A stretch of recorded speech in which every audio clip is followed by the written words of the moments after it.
Dear students, welcome to Smart Education World. आप सबका smart Education world में स्वागत है। आप हमसे जुड़िए, हमारे चैनल को सब्सक्राइब करिए और जो भी कोई इश्यू हो इसके लिए आप लोग हम अपना सुझाव दीजिए। जो भी कोई इश्यू रहेगा उसको हम लोग सॉर्ट आउट करने की कोशिश करेंगे। इसके साथ साथ मैं सभी विभागगण से भी निवेदन कर रहा हूँ, आप भी हमारे चैनल के माध्यम से जुड़िए, हमारे कंटेंट को आप एनालिसिस करिए। हमारे कंटेंट को आप एनालिसिस कर बच्चों जरूर हमारे चैनल के माध्यम से जोड़िए।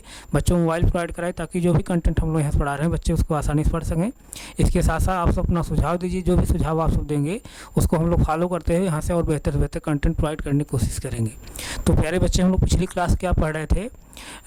Pair of linear equation in two variable, यानी दो चरवाहे रैखिक समीकरण के युग्म हम लोग पढ़ रहे थे। तो आइए उसी को हम कंटिन्यू करते हुए आगे बढ़ते हैं। दो चरवाहे रैखिक समीकरण युग्म।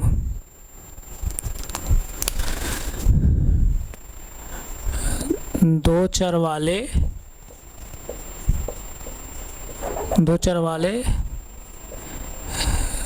रैखिक, इसी की रेखीय भी कहते हैं, रेखीय समीकरण युग्म, समीकरण के युग्म या समीकरण युग्म,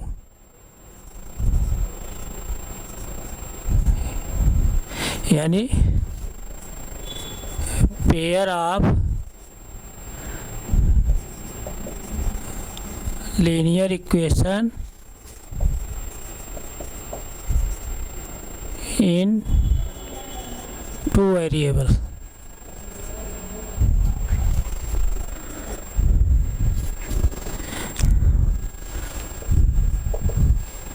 वेरिएबल्स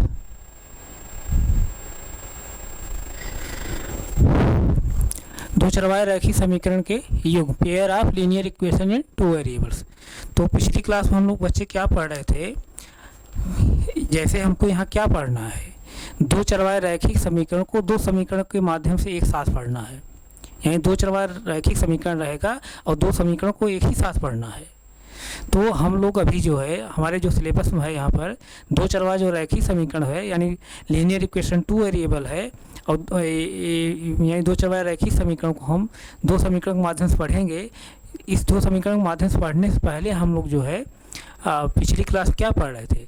दो चरवाहे रैखिक समीकरण को सिर्फ एक ही समीकरण के माध्यम से पढ़ रहे थे। तो वो पिछली क्लास में हम लोगों ने दो चरवाहे रैखिक समीकरण को एक ही समीकरण के माध्यम से बीजगणित के माध्यम से कैसे हम उसको सॉल्व करते हैं, कैसे उसका सलूशन निकालते हैं, ये हम लोगों ने सीखा। और उसके बाद हम अब क्या सीखेंगे? दो चरवाहे रैखिक समीकरण को एक ही समीकरण के माध्यम से कैसे हम उसको ज्योमेट्रिकली मेथड से पढ़ते हैं, यानी ग्राफ के माध्यम से कैसे पढ़ते हैं, उसको हम लोग सीखेंगे।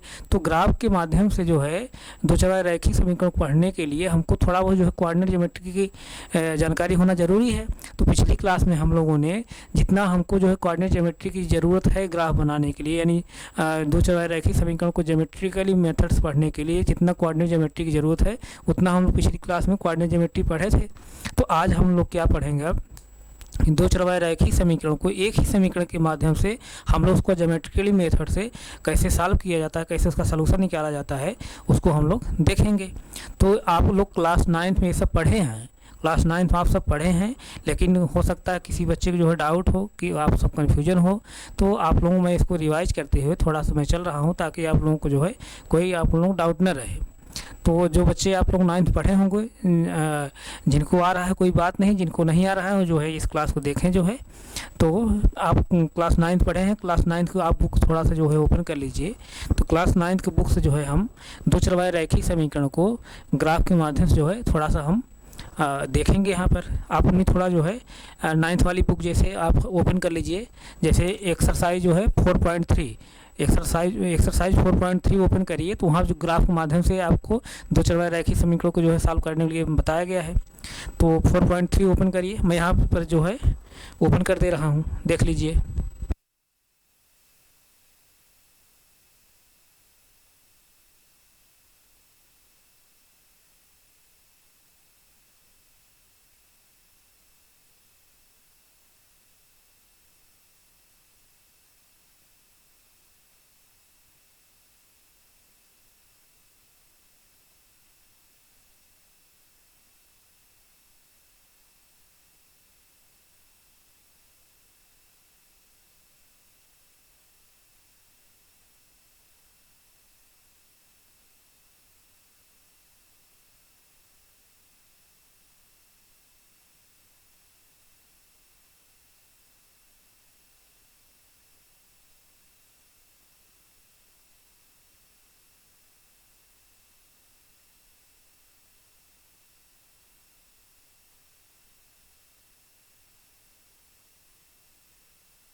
देखिए यहाँ पर ये क्लास 9th वाली बुक से, क्लास 9th की बुक से एक्सरसाइज जो है 4.3 है। 4.3 में आप पहला ही क्वेश्चन है, क्या कर रहा है, दो चर वाले निम्नलिखित रैखिक समीकरणों में से प्रत्येक का आलेख खींचिए। प्रत्येक का आलेख खींचना है। तो इसमें से हम लोग जो है एक क्वेश्चन लेकर के आप लोग सॉल्व कर हम दिखा दे रहे हैं कैसे ग्राफ बनाया जाता है, तब जो है आप सीख जाएंगे। उसके बाद मैं क्लास 9th में बहुत डीपली इसको पढ़ाया हूँ। अगर आप कोई डाउट है तो क्लास 9th का जो है क्लास को आप जो है उसको अटेंड करके आप देख लीजिए, एक बार 2 बार 3 बार रिवाइज कर लीजिए तो कोई डाउट नहीं रहेगा। तो यहाँ से जैसे आप अपनी बुक ओपन कर लीजिए, क्लास 9th वाली बुक में, क्लास 9th वाली बुक में प्रश्नावली जो है 403 में जो है क्वेश्चन नंबर 1 ही है। क्या कह रहा है, दो चर वाले निम्नलिखित समीकरणों में से प्रत्येक का आलेख खींचिए। तो बुक ओपन करिए आप।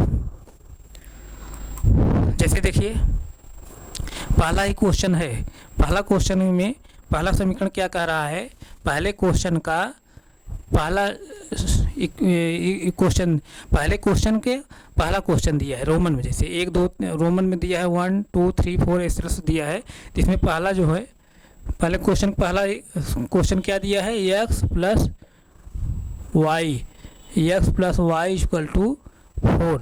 x plus y equal to 4 का इसी हमको क्या किससे पढ़ना है, ज्योमेट्रिकली मेथड से हमको पढ़ना है, यानी आलेख बनाना है।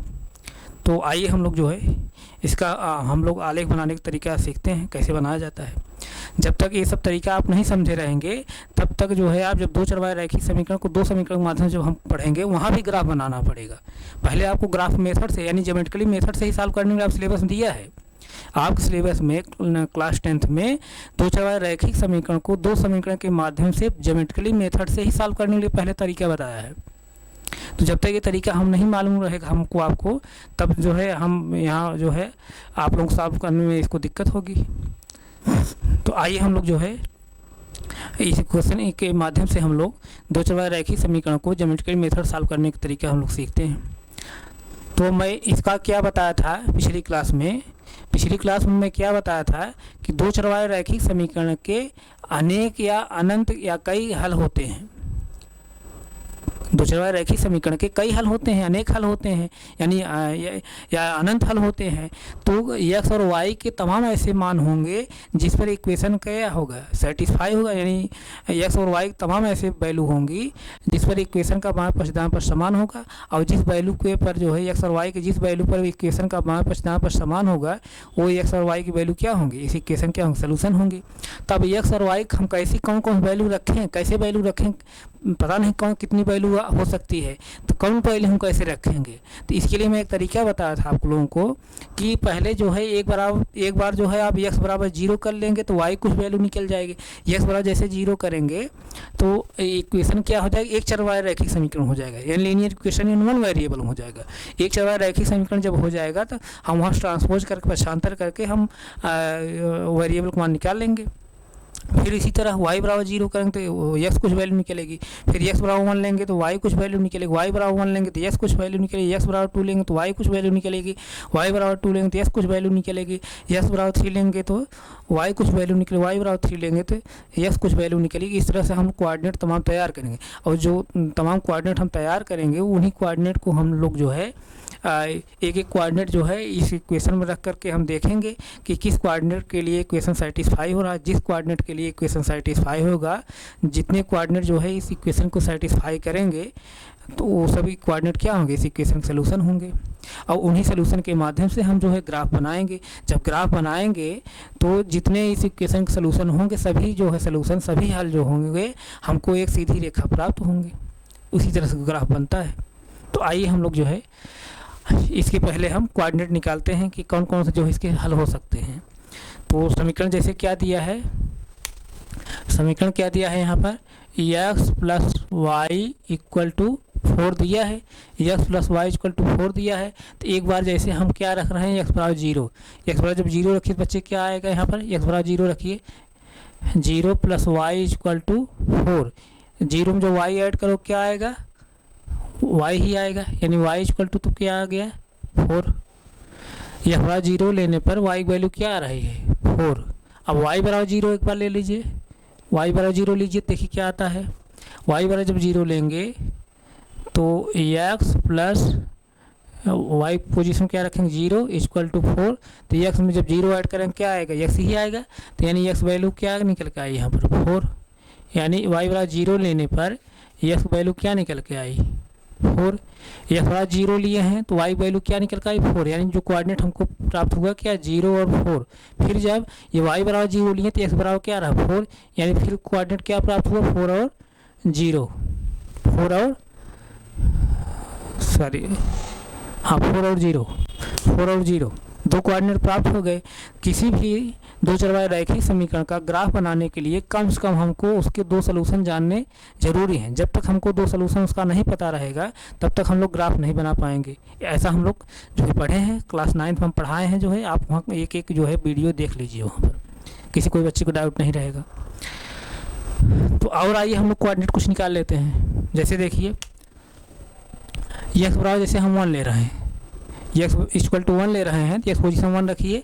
1 प्लस क्या हो वाई इक्वल टू 4। अब वाई अब जैसे देखिए एक्स बराबर जैसे 1 ले रहे हैं तो ये इक्वेशन क्या है, एक वेरिएबल हो जा रहा है ना, एक चर क्या हो रहा है विलुप्त हो जा रहा है जैसे। तो अब यहाँ पर एक चर है वाई वेरिएबल सिर्फ है तो इसकी वैल्यू हम निकाल सकते हैं। अब ट्रांसपोज कर देंगे। अब यहाँ 1 है, इधर आएगा 1 क्या हो जाएगा माइनस हो जाएगा, इधर प्लस में तो माइनस हो जाएगा। पक्षांतर कर रहे हैं तो 4 माइनस 1। अब y इक्वल टू क्या हो जाएगा तब 3। यानी x बराबर 1 लेने पर y वैल्यू क्या निकल कर आ रही है 3। यानी जो कोऑर्डिनेट प्राप्त हुआ हमको क्या मिला 1 और 3, 1 और 3। यहाँ किसी बच्चे कोई डाउट नहीं, डाउट। इसी तरह जैसे हम y बराबर 1 ले रहे हैं, y बराबर 1 लेंगे तो x कुछ वैल्यू निकलेगी। y बराबर 1 लीजिए, x प्लस वाई पोजिशन क्या रखें 1 इक्वल टू क्या है 4। तो x इक्वल टू क्या हो जाएगा 4 माइनस 1। यानी x इक्वल टू क्या हो जाएगा 3, x इक्वल टू 3। y बराबर 1 लेने पर x इक्वल टू भी क्या आ रहा है 3 आ रहा है। यानी जो कोऑर्डिनेट मिला क्या 1 और 3 और 1, 3 और 1 जो कोऑर्डिनेट मिला निर्देशांक 1 और 3 मिला।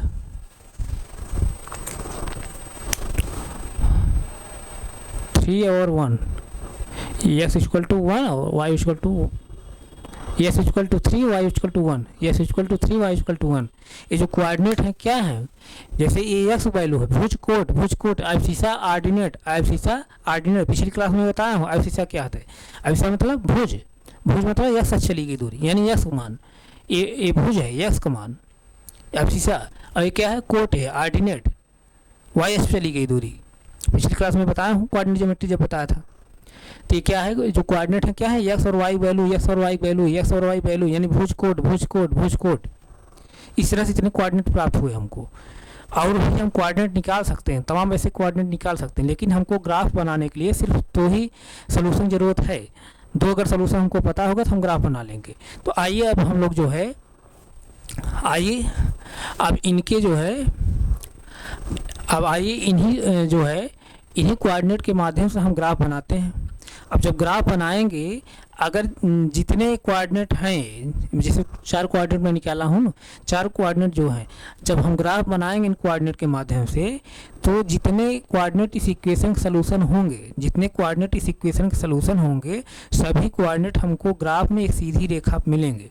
और जो कोऑर्डिनेट जो है इस इक्वेशन सलूशन नहीं होंगे, वो कोऑर्डिनेट जो है हमको ग्राफ में जो है एक सीधी रेखा नहीं मिलेंगे, बल्कि कहाँ मिलेंगे, बगल कहीं मिलेंगे। ध्यान समझिए, फिर समझ लीजिए। अब हम लोग इस तरफ कोऑर्डिनेट तैयार कर लिए ना। अब हम जो है इस इक्वेशन में पुट नहीं कर रहे हैं। जितने कोऑर्डिनेट हम निकाले हैं अभी, इस कोऑर्डिनेट को जो है हम इस इक्वेशन में पुट नहीं कर रहे हैं कि इक्वेशन सेटिस्फाई कर रहा है कि नहीं कर रहा है। पहले हम इन्हीं कोऑर्डिनेट के माध्यम से हम ग्राफ बना रहे हैं। जब ग्राफ हम बना रहे हैं तो अगर जितने कोऑर्डिनेट हैं, जितने कोऑर्डिनेट हैं, इन कोऑर्डिनेट में से जो कोऑर्डिनेट इस इक्वेशन का सलूशन होगा, जो कोऑर्डिनेट इस इक्वेशन का सलूशन होगा, वो कोऑर्डिनेट सभी जो हैं कहाँ मिलेंगे हमको, ग्राफ में एक सीधी रेखा मिलेंगे। और जो कोऑर्डिनेट जो है इस इक्वेशन सलूशन नहीं होगा, वो कोऑर्डिनेट एक सीधी रेखा नहीं होगा, बल्कि कहीं और होगा, बगल होगा। तो आइए हम लोग इन्हीं कोऑर्डिनेट के माध्यम से ग्राफ बनाते हैं। पहले आप इतना नोट करिए, जितना मैं यहाँ पर जितना मैं लिखा हूँ पहले इसको नोट करिए तो फिर हम बनाते हैं ग्राफ।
नोट कर लिए? तो आइए हम लोग जो है ग्राफ बनाते हैं।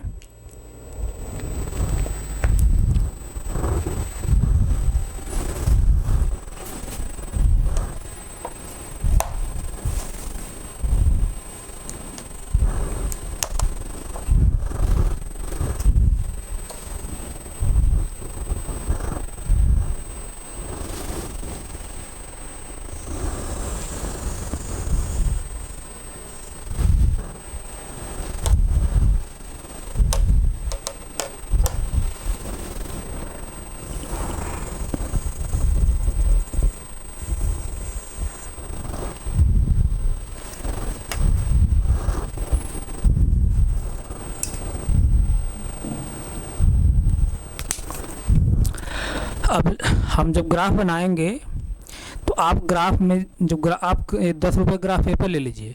तो ग्राफ पेपर में आपके जो है जैसे यूनिट जैसे दिया है 4 यूनिट है, 1 यूनिट 3 यूनिट, जो यूनिट आपको दिया यहाँ दिया गया है जैसे कोऑर्डिनेट जो है आप यूनिट के जैसे चाहे 5 सेंटीमीटर मान लीजिए, चाहे 1 इंच मान लीजिए, जो भी आप अपने सुविधा के अनुसार मान लीजिए। आप जितना बड़ा यूनिट मानेंगे तो ग्राफ उतना अच्छा साफ मिलेगा।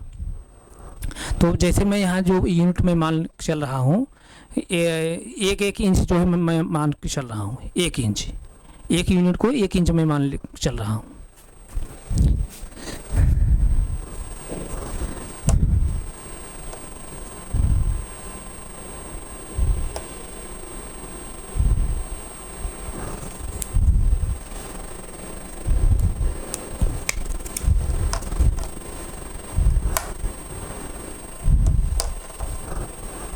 ध्यान दीजिएगा।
इसी तरह ऊपर भी मान लीजिए।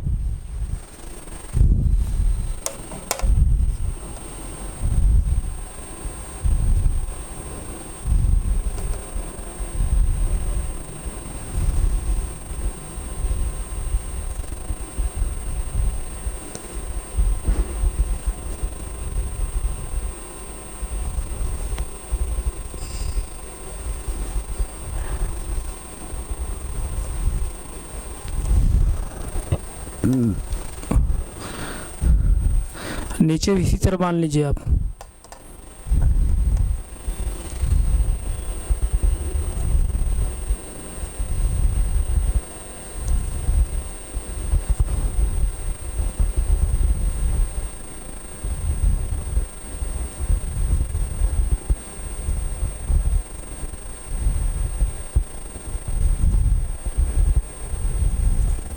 इस तरह से हम लोग मान रहे हैं। अब ध्यान दीजिए,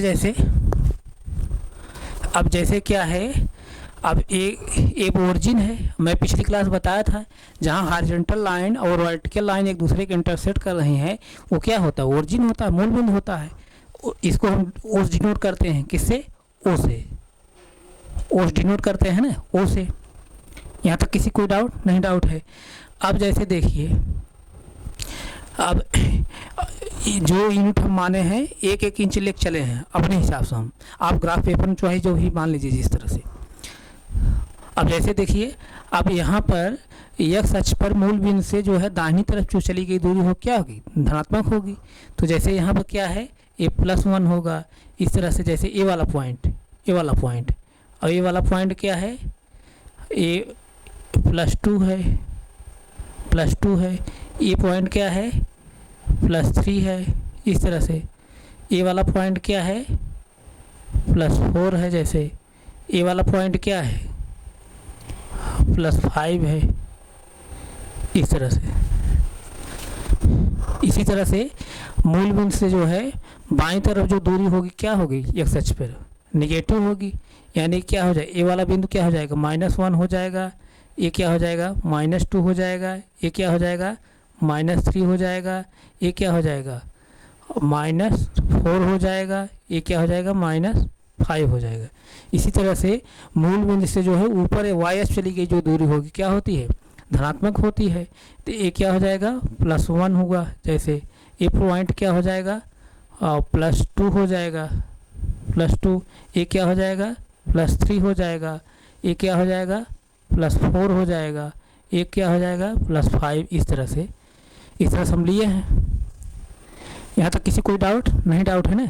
इसी तरह जो है y अक्ष पर जो है नीचे की तरफ जो दूरी होगी क्या होगी, निगेटिव होती है मूल बिंदु से। तो ये क्या हो जाएगी, -1 -2 इस तरह से, और -3 -4 इस तरह से।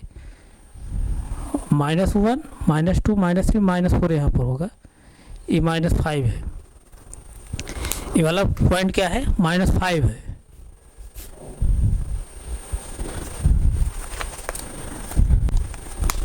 -5 इस तरह से एक हम लोग ग्राफ ले रहे हैं। जैसे तो पहला कोऑर्डिनेट क्या है, 0 4। यानी भुज कितनी है, 0, और कोड कितनी है, 4। और कोड क्या है, 4 जो है पॉजिटिव है, यानी धनात्मक संख्या है। तो इसका मतलब कि जो कोटि है, कोटि मतलब क्या, y अक्ष चली गई दूरी, y अक्ष चली गई जो दूरी है क्या, धनात्मक है। इसका मतलब क्या, y अक्ष चली गई जो दूरी है मूल बिंदु कहाँ है, ऊपर तरफ है। और कोट क्या है, 0 है। 0 मतलब कि कोट कहाँ है, यहीं पर है। कोट यहीं पर है, कोट यहीं पर है, कोट यहीं पर है। और सॉरी, कोट नहीं, भुज, ध्यान दीजिए, ये भुज है, एब्सिसा। भुज कितना है, 0 है। इसका मतलब भुज क्या है, मूल बिंदु पर ही है। अब कोट क्या है, 4 है। अब 4 क्या है, मतलब धनात्मक है, पॉजिटिव है। तो 4 कहाँ हम लेंगे, y अक्ष पर जो है मूल बिंदु से ऊपर तरफ। तो 4 जो है यहीं पर लेंगे। ये 4 पॉइंट है ना, चौथा पॉइंट। तो ये है, ये जो कोऑर्डिनेट यहाँ से यहाँ तक प्राप्त हो रहा है क्या है, 0 और 4, ये कोऑर्डिनेट ध्यान दीजिए, 0 और 4। इसी तरह से दूसरा जो कोऑर्डिनेट क्या है, 4 और 0, यानी भुज कितनी है, 4, और कोट कितनी है, 0। भुज जो है क्या है, धनात्मक है। इसका मतलब क्या, x अक्ष चली गई जो दूरी है, भुज किसको कहते हैं, x अक्ष चली गई दूरी को, पिछली क्लास में बताया हूँ। तो x अक्ष चली गई जो दूरी है धनात्मक है। इसका मतलब क्या, तो x अक्ष पर जो है मूल बिंदु से दाहिनी तरफ चली गई दूरी, हम 4 पॉइंट लेंगे, यानी 4 यूनिट लेंगे, 4 इकाई। तो यहाँ पर लेंगे, जैसे 1 2 3 4, ये वाला है, लिखने में जो है यहाँ से थोड़ा सा मैं भाग लिख दिया हूँ, लेकिन यही है, ये है। और कोड कितनी है, 0 है, इसका मतलब मूल बिंदु पर ही है। तो इसका मतलब ये जो कोऑर्डिनेट मिला है क्या, 4 और 0। भुज क्या है, भुज क्या है 0, सॉरी भुज क्या है 4 और कोड कितना है 0। भुज 4 है, कोड 0 है। देखिए भुज 4 है, कोड 0 है, तो भुज 4 है यानी ए वाला पॉइंट, ए वाला पॉइंट, और कोड क्या है 0 है, 0 मतलब मूल बिंदु यहाँ पर। तो ए वाला कोऑर्डिनेट हमको मिला है, ए वाला, यही है कोऑर्डिनेट 1 2 3 4। मैं 3 यहाँ भाग लिख दिया हूँ और कंफ्यूज मत होइए। ये वाला पॉइंट है, ये वाला पॉइंट है। इसी तरह जो है तीसरा जो कोऑर्डिनेट है क्या है, 1 और 3, 1 और 3 यानी क्या है, भुज कितनी है 1 है और कोड कितनी है 3 है, और दोनों धनात्मक हैं। तो यानी जो भुज है धनात्मक है, इसका मतलब क्या, x अक्ष पर जो चली गई दूरी है मूल बिंदु से दाहिनी तरफ, और कोड भी धनात्मक है, इसका मतलब क्या, कोड जो है मूल बिंदु से y चली गई दूरी कहाँ है, ऊपर तरफ है। तो भुज कितना है, 1 यूनिट है, एक यूनिट कहाँ पर है, ए है, और कोड कितनी है 3 है, तो 3 यूनिट जो है ऊपर चलिए, 1 2 3 यहाँ पर ए दोनों कोऑर्डिनेट, ए कोऑर्डिनेट और यहाँ कोऑर्डिनेट दोनों, जैसे इसको डॉटेड लाइंस पहले आप ग्राफ में है, आप ग्राफ में बनाने की जरूरत नहीं है, आप ग्राफ में ऐसा है तो ये जैसे 3 इकाई है या 1 इकाई है, इसको डॉटेड लाइन जैसे हम मिलाएंगे, डॉटेड लाइन जब मिला देंगे आप ऐसे, तो एक कोऑर्डिनेट जैसे ध्यान दीजिएगा, डॉटेड लाइन जब मिलाएंगे तो ये क्या होगा, यहीं आएगा इस तरह से, इस तरह से यही कोऑर्डिनेट प्राप्त होगा। ये वाला जो कोऑर्डिनेट प्राप्त हो रहा है क्या है, 1 और 3 यानी पहला कोऑर्डिनेट 0 और 4 यहाँ प्राप्त हुआ, दूसरा कोऑर्डिनेट 4 0 यहाँ प्राप्त हुआ, तीसरा कोऑर्डिनेट 1 और 3 यहाँ प्राप्त हुआ, और चौथा जो कोऑर्डिनेट है क्या है, चौथा कोऑर्डिनेट क्या है 3 और 1, यानी भुज कितनी है 3, भुज कितनी है 3, और जो भुज है क्या है धनात्मक है, इसका मतलब क्या, मूल बिंदु से जो है एक्स अक्ष चली गई दूरी कहाँ, दाहिनी तरफ। तो 1 2 3 ए पॉइंट यहाँ पर, और उसके बाद कोड कितना है, 1 है, 1 मतलब कि एक्स अक्ष पर, अब कोड भी क्या है धनात्मक है, इसका मतलब क्या, मूल बिंदु से जो है वाई अक्ष चली गई दूरी जो है ऊपर तरफ है, धनात्मक है।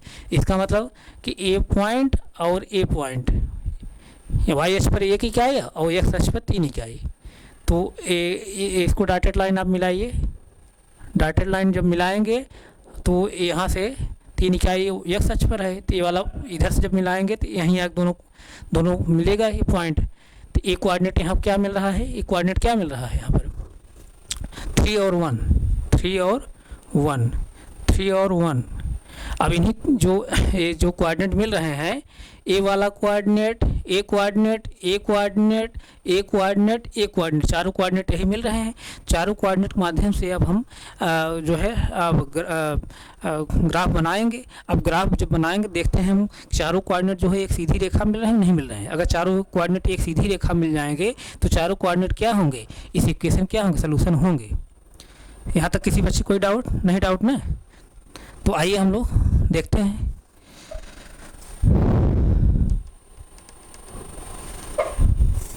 अगर आप नाम देना चाहें नाम भी दे सकते हैं। जैसे ए क्या है, मान लीजिए इसका नाम मैं क्या दे रहा हूँ कि ए है, ए पॉइंट ए है, ए, और दूसरा वाला कोऑर्डिनेट क्या था 0 4 0, तो इसका मतलब कहाँ ए है, यहाँ पर।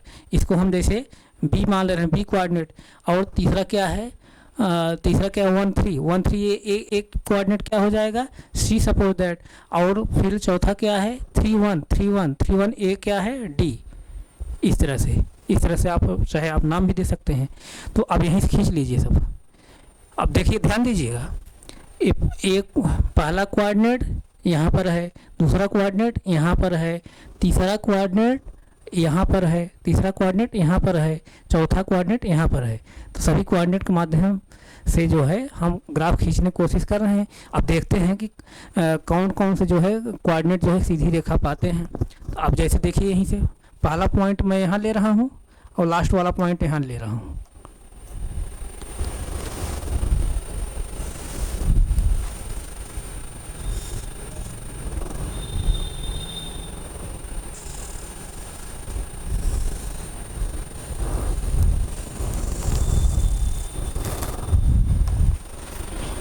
देखिए ध्यान दीजिए आप, यहाँ पर पहला कोऑर्डिनेट देखिए ए है, और उसके बाद दूसरा कोऑर्डिनेट ए है, फिर तीसरा कोऑर्डिनेट देखिए ए है, चौथा कोऑर्डिनेट ए है। सभी कोऑर्डिनेट जो है एक सीधी रेखा पर मिल रहे हैं।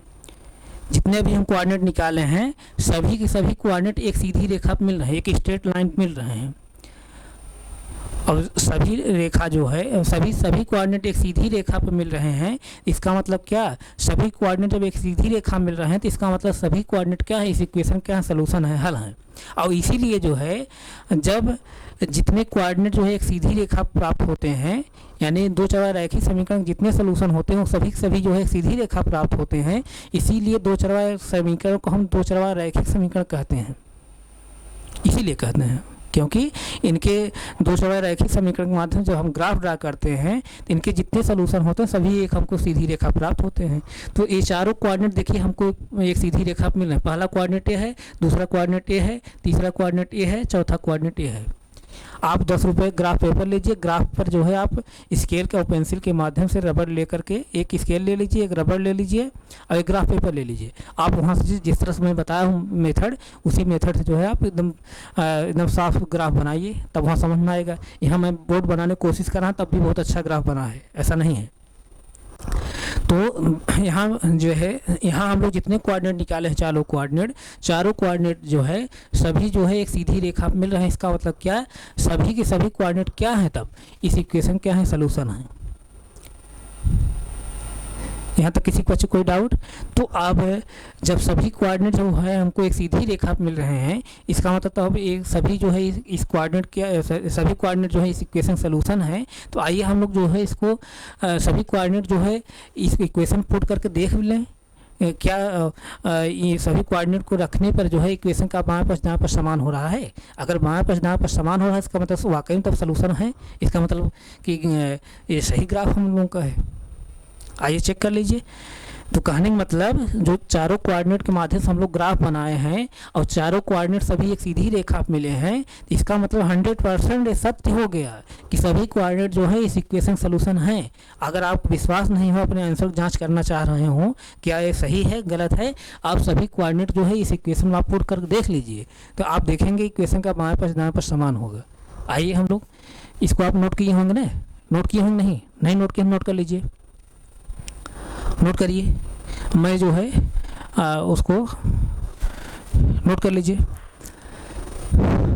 नहीं नोट किए स्क्रीनशॉट लीजिए, स्क्रीनशॉट लीजिए। चलिए ठीक है। आइए हम लोग जो है एक एक जो है कोऑर्डिनेट इस इक्वेशन रखते हैं, देखते हैं इक्वेशन का बाएं पास दाएं पास समान होता है कि नहीं। अगर इक्वेशन का बाएं पास दाएं पास समान हो जाएगा तो हम क्या कहेंगे, सभी कोऑर्डिनेट जो है इस इक्वेशन क्या सलूशन है। इसका मतलब हमारा जो ग्राफ बना है एकदम सत्य है।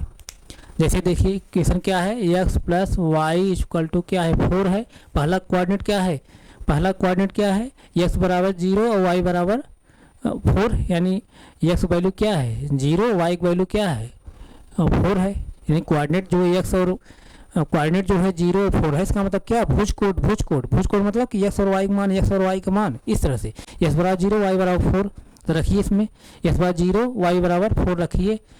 सॉरी राइट साइड में क्या है 4 है, 4 यहाँ रखिए 4। अब जैसे जो 0 में 4 ऐड करें क्या आएगा, 4 ही आएगा। तो इधर भी क्या है 4 आया। तो इसका मतलब क्या, left hand side equal to right hand side. इसका मतलब क्या, जब इस कोऑर्डिनेट को इक्वेशन रख रहे हैं तो इक्वेशन का बाएं पास दाएं पास समान हो रहा है। इसका मतलब क्या, इक्वेशन क्या है सेटिस्फाई हो रहा है। इसका मतलब क्या है, एक कोऑर्डिनेट क्या है इस इक्वेशन क्या सलूशन है, हल है। यहाँ तक किसी कोई डाउट नहीं? डाउट ना, नोट करिए।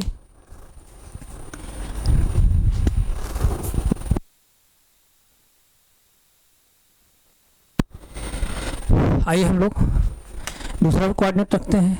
दूसरा कोऑर्डिनेट क्या है, जैसे x बराबर क्या है 4, y बराबर क्या है 0 है, y बराबर 0 रखिए। यहाँ पर इक्वेशन क्या है, x + y = 4 है। x पोजीशन क्या रखेंगे 4, y पोजीशन क्या रखेंगे 0, राइट हैंड क्या है 4 में जब 0 ऐड करेंगे क्या आएगा 4 ही आएगा। इधर भी क्या है ऑलरेडी 4 है राइट साइड में। इसका मतलब left hand side equal to right hand side. Right hand side. इसका मतलब क्या है, जब इस कोऑर्डिनेट को रखने पर इक्वेशन का बाएं पक्ष दाएं पक्ष समान हो रहा है, इसका मतलब ये भी कोऑर्डिनेट क्या है, इस इक्वेशन सोल्यूशन है।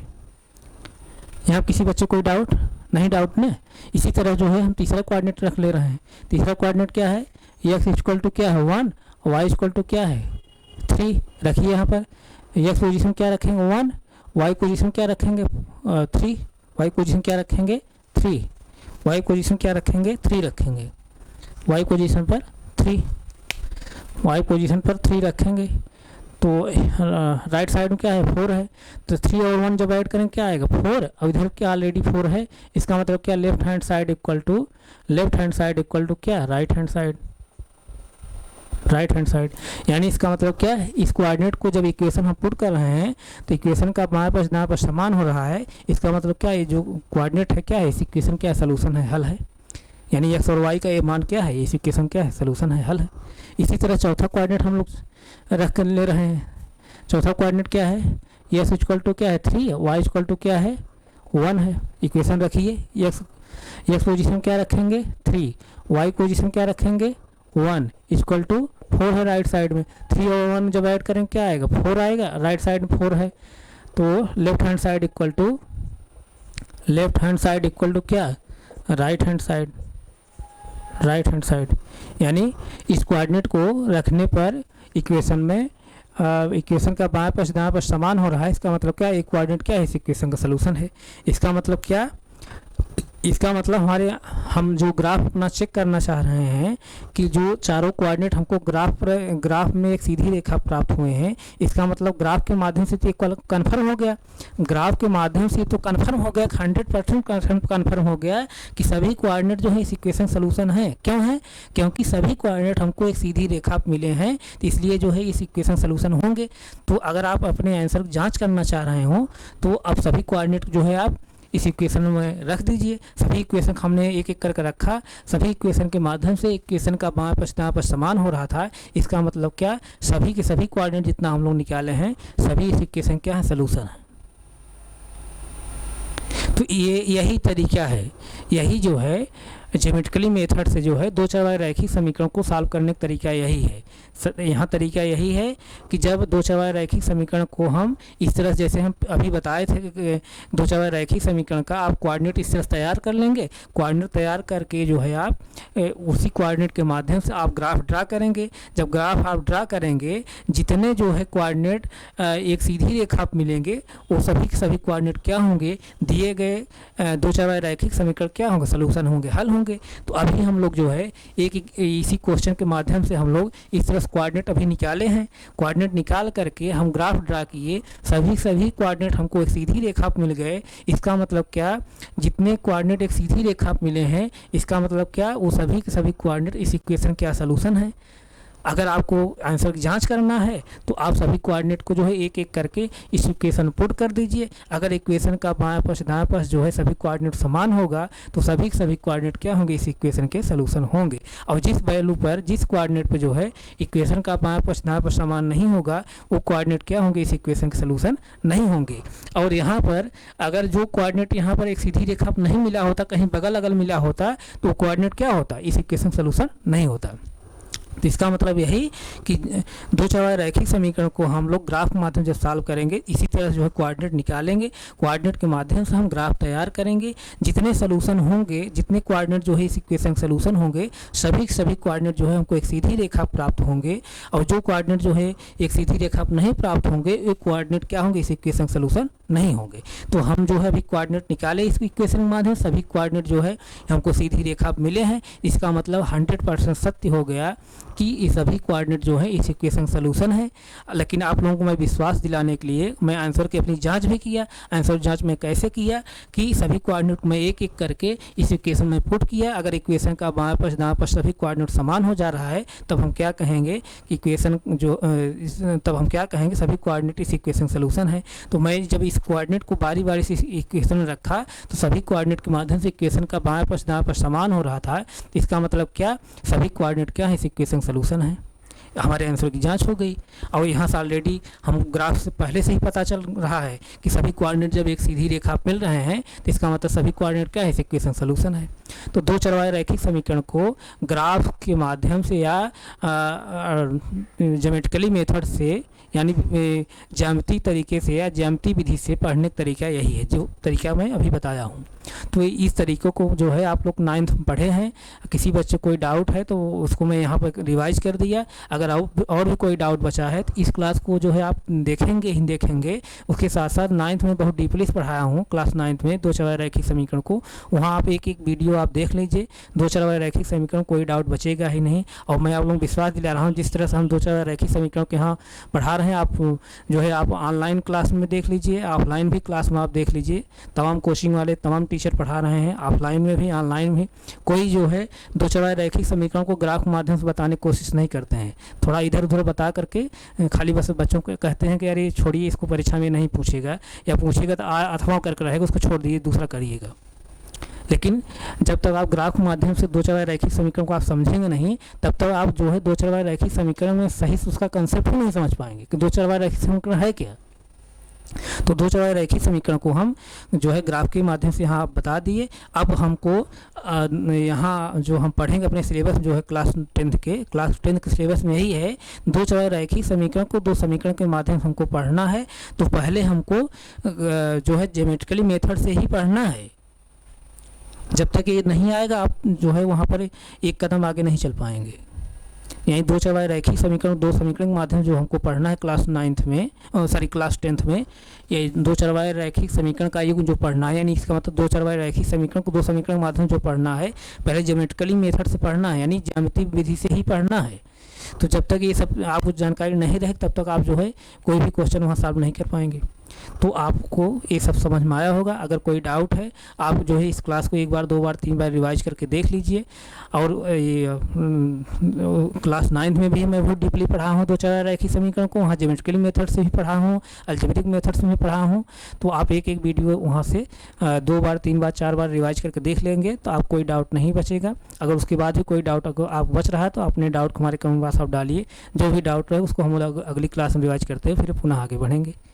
तो यहाँ तक बच्चे किसी कोई डाउट नहीं है ना? कोई डाउट है क्या? नहीं डाउट है तो ठीक है। इसको आप जो है अपने जो है 10 रुपये ग्राफ पेपर ले लीजिए, पेंसिल ले लीजिए, एक रबर ले लीजिए और स्केल ले लीजिए।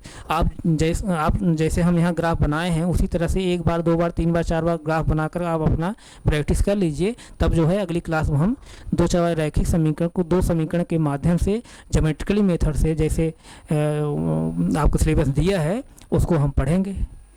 तो हम यहीं तक रख रहे हैं, आगे फिर कंटिन्यू करें। Thank you so much.